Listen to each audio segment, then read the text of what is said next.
Hey everybody, welcome back for a brand new episode on this amazing Saturday.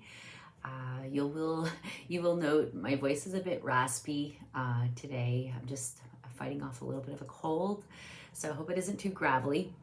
And today I am going to do a little bit of a part two, I guess, or a spin-off of the last episode I posted on communication and relationships. Thanks to one of my viewers, wrote a comment and got me realizing that I hadn't followed up on and done a part two. So thank you to you, Chris, for that comment. Got me in motion and writing out some new content for this episode. So thank you for that. I hope that before I go on, I hope that all of you are embracing this new year with ease and vigor. And I know that that's a contradictory, those words are contradictory, but I hope you're welcoming the new year with ease. And I hope that you are going after what you want this year and making your goals and dreams happen with vigor. So thank you for the inspiration.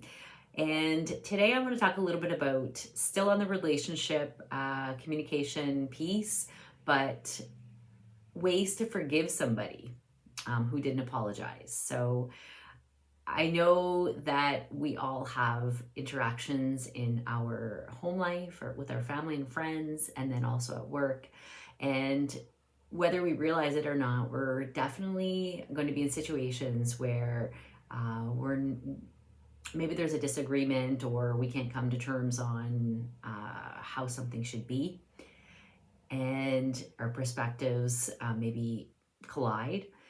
So, how do you work through a situation when you have to be with somebody, whether it's families or friends or work or colleagues?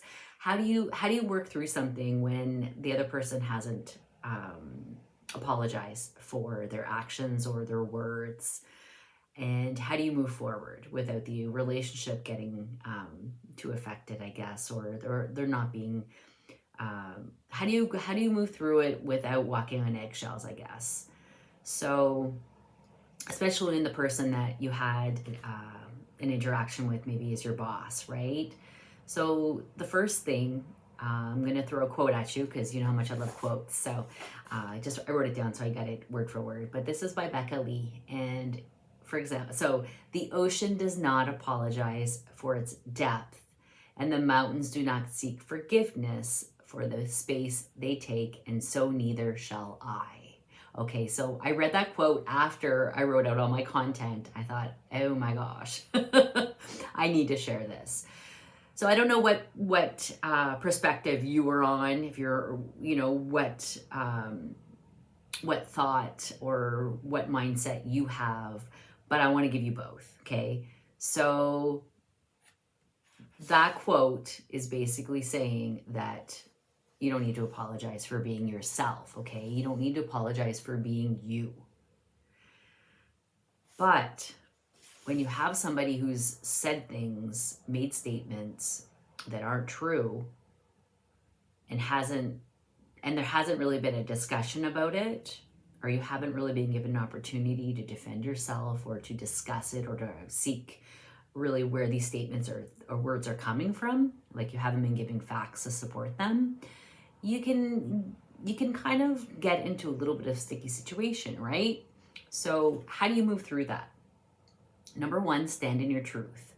Okay, you know what you went through, you know what you heard, you know what the person said or did, and you really don't need their admission or their validation for what happened. You know, right? Okay, so number two, don't say it's okay if it isn't okay. That's the other thing. You need to allow yourself to feel the feelings and the pain or the hurt that you are actually going through. And they may be unable to apologize, right? So whether they do or not, like you can't control that, you can't decide that, but you have to find ways to move through it and let it go. And don't give your power away, right? Because if you're expecting their apology, you're kind of giving your power away because you're waiting for them to tell you it's okay. So I guess the next thing is, don't keep the door open to those people that do that to you, right? If like they're accountable for their actions and their words and their statements. And you're allowed to draw boundaries, and you're allowed to take away access from you in most parts. When you're talking about a colleague or a boss or somebody you work with, makes things a little more challenging, but you do have a voice and you can create boundaries and take control of your part of the conversation and stop it. I'm going to give you some more things you can say in that moment if you're mad or if you're upset in that moment, and how you can take your power back and drift the discussion to an end if you're not ready to go there. Okay, so maybe I'll just jump into that right now. So basically, all right, if you're mad, upset, angry in that moment, you are allowed to say that, for example, you're not ready to talk about this right now and you'd like some time or some space. Okay, and you can use these statements in your relationships with anybody. So you're allowed to admit that you're upset and that you're not ready to talk about it yet, and that maybe both people need space and then come back to it another day once you reflect and move through sort of the immediate reactions that each of you are having. You can also say that I don't have the words to describe how I feel right now. You're allowed to say that, right? Don't let the other person push you to work through something if you're not ready. Because whenever we work through something, or whenever we respond to something when we're mad, hurt, angry, we always end up regretting what we said. Okay? So keep that in mind too. So, all right, going back to things that you can say when you need to end that conversation because your emotions are taking over, right? So you can say, I'm mad. You're allowed to say that if that's how you feel.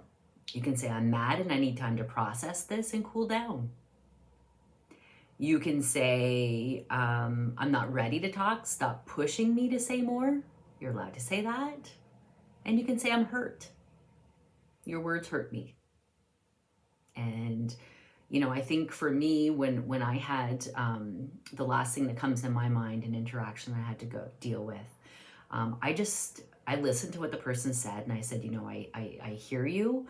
I understand you, but I don't agree with you. And I left it at that.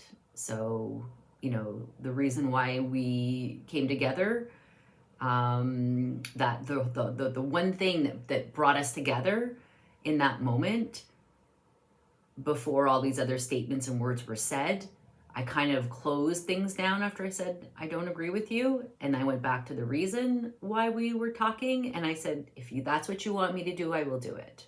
And I closed off the conversation. That was it. And we moved on. And then a week later, it was brought up by the other person because the other person needed to bring it up. And there was a discussion, and everybody was cool-headed, and it was a communication, and it was it was good. So sometimes you just got to let things go and cool down, not react, because when our emotions are ramping up and we're starting to feel mad or hurt or angry, or you're feeling attacked, those are the moments where you have to stop, okay, and take control of your emotions and not allow the other person to, I guess, go in and get you going, right? So to close it all off today, I'm not sure what, this gives you a moment to think about what perspective you have or how you would react or what you would do and say, right? But don't forget that a good apology, if you're going to get it, if somebody's going to give you an apology or you're going to give one, a good apology has 3 parts.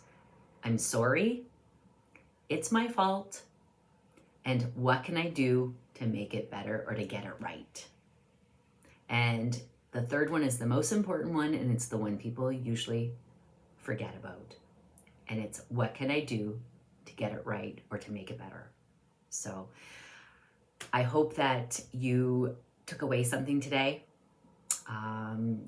This the content that I put together today isn't the same as what I ended with. So thank you for listening. I love you guys so much. I appreciate you, and I'm wishing you a wonderful, wonderful day. Talk soon. Bye.